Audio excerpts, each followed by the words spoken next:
Hey girl, hey, welcome back to my channel. It's your girl Misha. Thank you guys for joining me yet again for another review. We are back with another review for Love is Blind Season 6, Episode 3.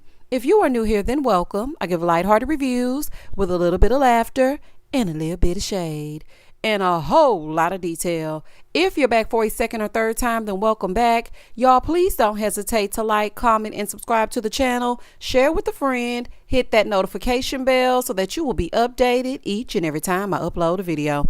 Now, child, let's get into it if we gonna get into it. So when we left off, we see the doors open for Johnny and Amy. So when the door flings open, he sees Amy. They were both pleasantly surprised. I mean, he thought that she was beautiful and she thought that he was cute. I like it so far. They kissed at least 50 times. But you know, these people always be kissing as soon as they see each other. I ain't never seen so many kissing people in my life. But she did say in the real world, she wouldn't have approached him because she normally goes for guys with darker hair and darker skin. She said her dad had a dream because they're sitting down. She said her dad had a dream that her kids would have like sandy blonde hair. Not your daddy conjuring up Johnny. But I mean, so far, so good. Let's get to Mexico to see if it's real, honey. You know, they always go to Mexico. I don't know if they're going, but we shall see. The men this season are different than past seasons. I don't really quite know how to explain it without being offensive, but it's given different.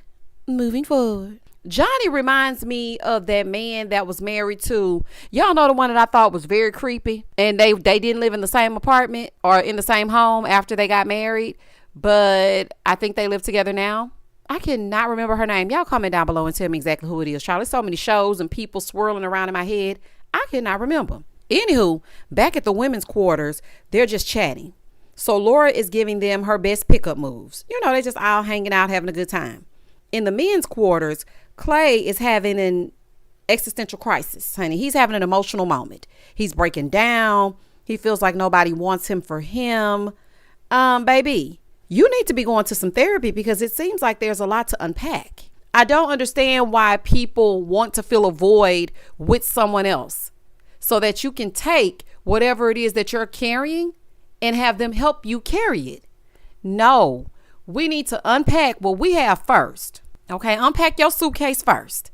And then you can go get somebody else to travel with. The analogy might not make no damn sense, but it makes sense to me. It's just too much. I mean, I really applaud him being vulnerable on television and crying and whatnot. But baby, we're going to have to get that taken care of before we try to take a wife. So he goes to meet up with AD. Y'all know they having a pod date, right? And he tells her that he couldn't believe who she was connected to outside of him. And he did apologize to her, but he was just hurt and his ego was bruised. And that's why he was acting a fool. So then she said, well, I didn't respond well to being yelled at. I really don't like that. Girl, who does? He said he hasn't done therapy, but deep down, he's a sensitive man. Okay, you can be sensitive deep down or whatever, but you need to respect this black queen. Okay, you need to respect her. Watch your tone, watch how you talk to her, and try to regulate your damn emotions, which is why I think that you should get therapy. There's nothing wrong with talking to someone. This is a very accessible thing now. You're using all these words, baby, and you can download BetterHelp on your iPhone or your Android, honey, whichever one you prefer, and talk to someone. So he's telling her that he cried that morning, and of course she's eating it up. She brings up him talking about her looks. She was like, I really didn't like that you were saying that you wanted to know how I looked a little bit, and I was not about to give you that. He tells her that I'm all about you, okay? You need to be all about me. You need to be all about you for now, okay? And stay to yourself because you don't need to take no wife. AD, you do not need to take on all of this. Now, you should appreciate the apology, but he needs to go talk to the lady. And not after y'all get into it. He needs to talk to the lady before y'all are a couple. This conversation they had was the Band-Aid that they both needed, I guess, because they both walked out grinning, talking about AD all day. We AG, which means all good. Okay, girl, I like you.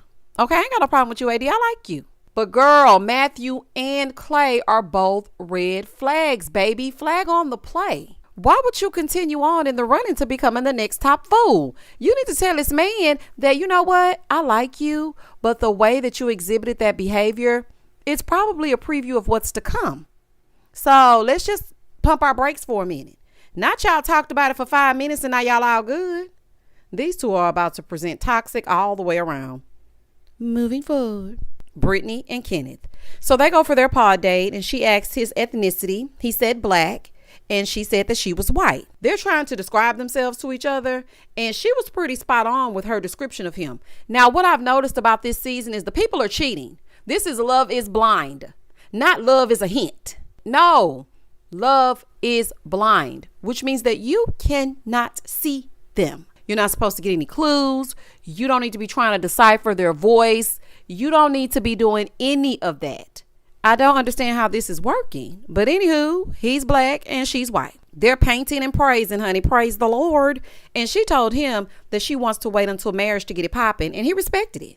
He's a good man, Savannah.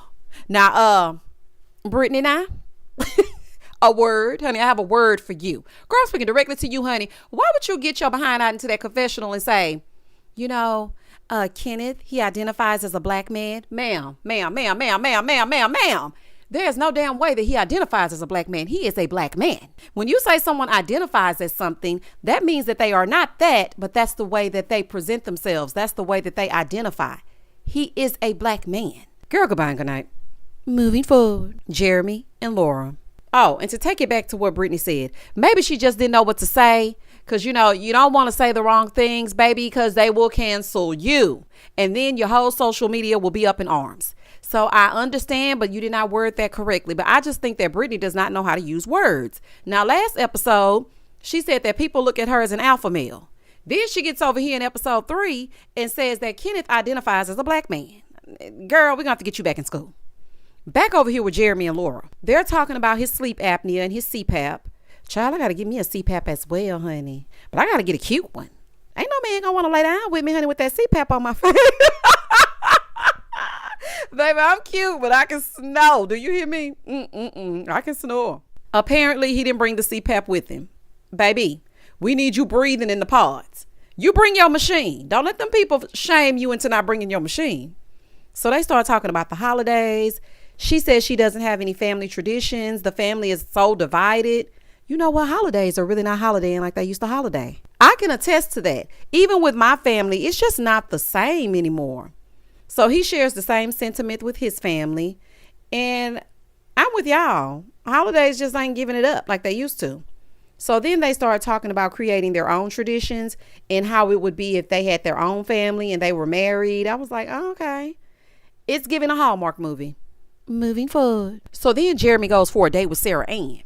Sarah is telling him about her Botox relapse, honey, and how her lip was hanging or her eyebrow was hanging off or something was hanging off of her body, child. And she needs to get the Botox of it all to plump it back up. Telling this man that your eyebrow is drooping doesn't help with the blind part. Okay, he gonna thank you blind because you ain't got no damn eyelid or whatever it is you tell him. Child, this is crazy.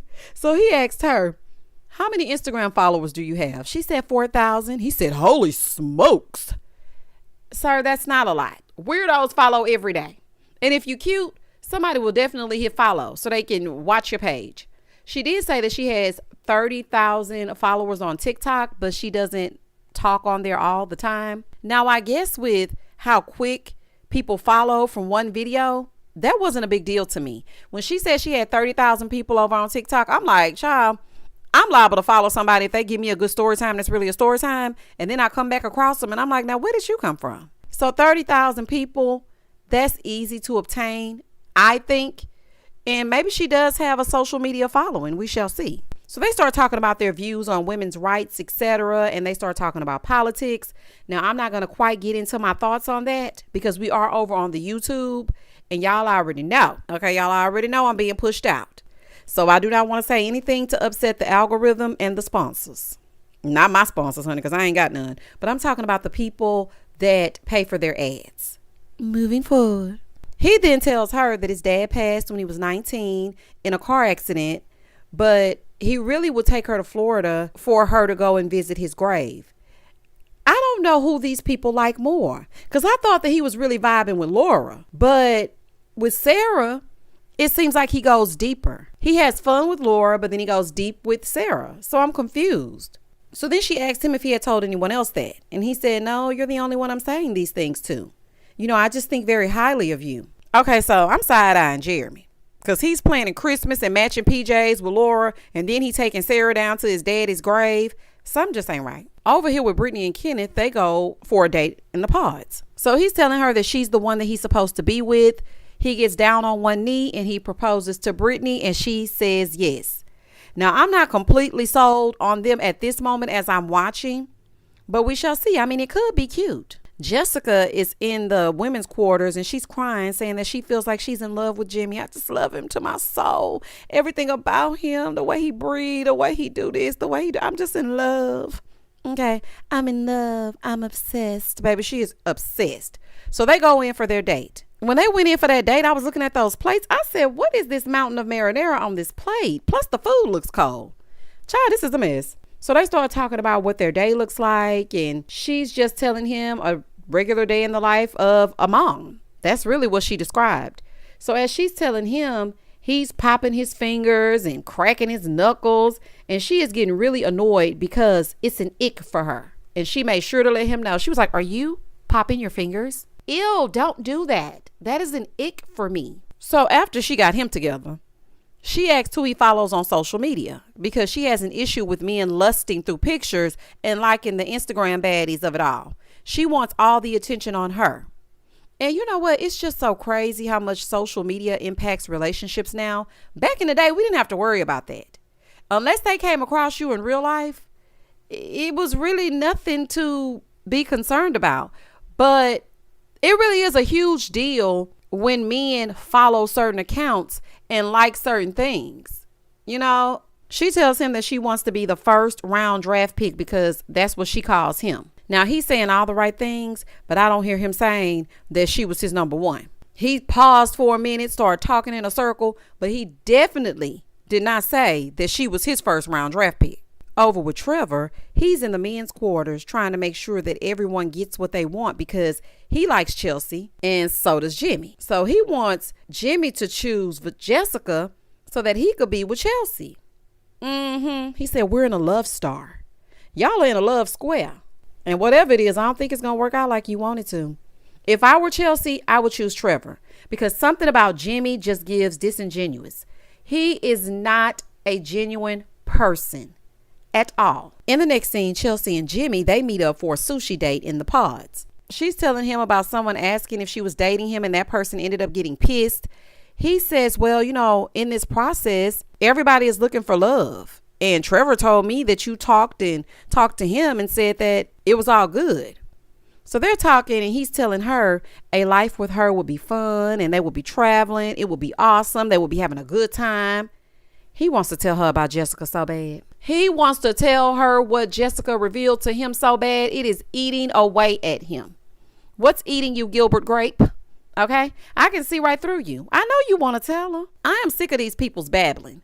By episode 3, I was like, everybody just shut up. Because now y'all all saying the same thing. I feel like at a point, I was watching a scripted sitcom. Because it just seemed like it was just regurgitated.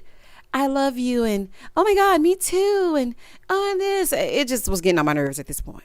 A lot of these people are telling each other the same thing. Matthew is not the only culprit. You are guilty, Jeremy. You are guilty, Jimmy. Y'all guilty.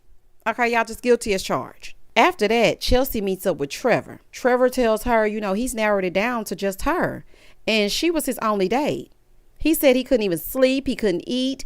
And he had a date earlier in the day, but he only wanted his dates to be with her. So he told her he knows exactly what he wants. She's like, well, life with you would be so fun.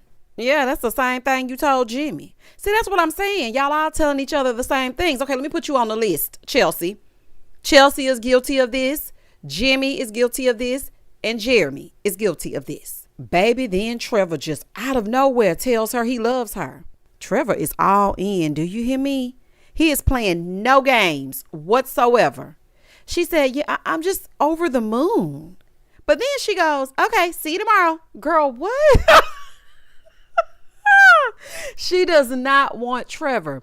She wants Jimmy. And the only reason why she wants Jimmy is because she thinks that Jimmy wants Jessica. That's what it is. Now, mind you, Chelsea can see Jessica. So she knows that the competition is stiff, even though Jimmy can't see Jessica.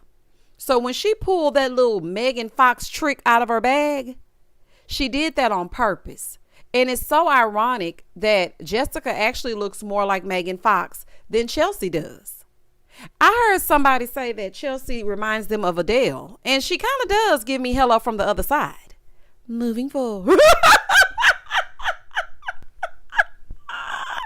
Oh, child. Oh, child, I must be stopped. Do you hear me? She gets over here. She's crying in his women's quarters, honey, because he told her that he loves her and that she's not used to guys caring about her. Oh, Chelsea. Girl, it's going to be all right. Just because I tell you they love you don't mean they care about you either, honey. Okay? She's crying because she doesn't know who to choose. Now, I'm Team Trevor, but that's just me. And that is the end of episode 3. Listen, I'll be right back with episode 4. Don't go nowhere. Meet me there. Don't beat me there. I don't know how y'all gonna beat me there because if the review ain't up, ain't nothing to see.